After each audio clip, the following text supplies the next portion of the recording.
বলতে চাই, এক সময় যারা পার্টিটাকে ভেঙেছিলেন, যারা অল্প কিছু সংসদে এবং বিধানসভায় সিট পাওয়ার ফলে যারা ভেবেছিলেন, যারা কমিউনিস্ট পার্টির ইতিহাসকে যারা উল্টে দিতে চেয়েছিলেন, তারা আজকে সংসদীয় গণতন্ত্রের ব্যালট বক্সের যে টানা পড়েনে ব্যালট বক্সের জোয়ার ভাটায় আজ তারা পার্টির পদ্ধতিতে কিন্তু আমরা হারিয়ে যাইনি, কমিউনিস্টরা হারিয়েছিলাম। আমরা মানুষের মধ্যে আছি এবং আগামী দিনেও আমরা থাকবো এবং সেই লড়াইকে নিয়েই আমরা সামনের দিনে আজকে এখান থেকে যে কলকাতা শহর আজকে লাল পতাকায় লালের লাল হয়েছে, 1946-এ যখন গ্রেট ক্যালকাটা কিলিং এর দাঙ্গা, সেই আগুন জ্বলছে, সেই আগুনে সাধারণ মানুষের রক্তে সেদিন লাল হয়েছিল কলকাতার রাজপথ। সেইখানে দাঁড়িয়ে আমাদের কমরেড সোমনাথ লাহিড়ী, তার নেতৃত্বে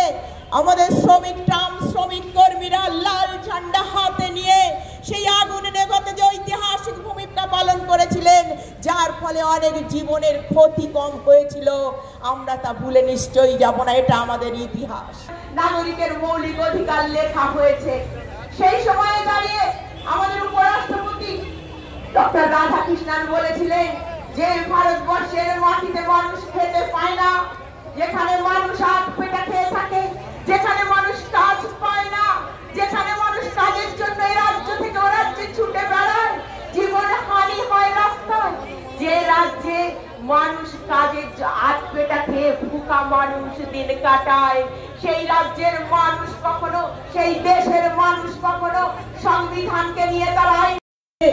আমাদের সাগর পাড় এবং পূবের সুন্দরবন থেকে পশ্চিমের যে জঙ্গলমহল, সেই জঙ্গলমহল সহ গোটা পশ্চিমবঙ্গের কোনায় কোনায় থেকে শহর গ্রামকে ভেঙে যারা এখানে এসে সমাবেশকে সমৃদ্ধ করেছেন,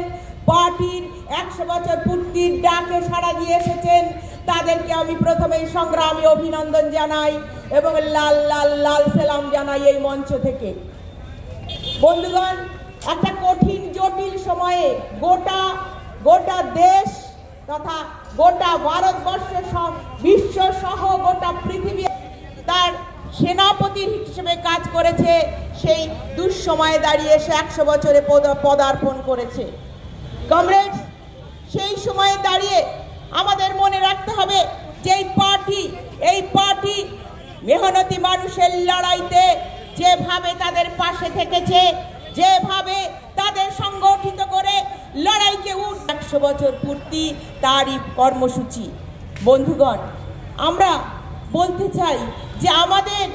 এই জঙ্গলমহল থেকে শুরু করে আমাদের যে মানুষ যারা এখানে এসেছেন, যারা নাকি আজকে সাম্রাজ্যবাদ, বর্ণবৈষম্যবাদ, রাষ্ট্রীয় সন্ত্রাসবাদ এবং জাতপাত ভেদবাদে যেভাবে গোটা বিশ্বকে বিষাক্ত করছে,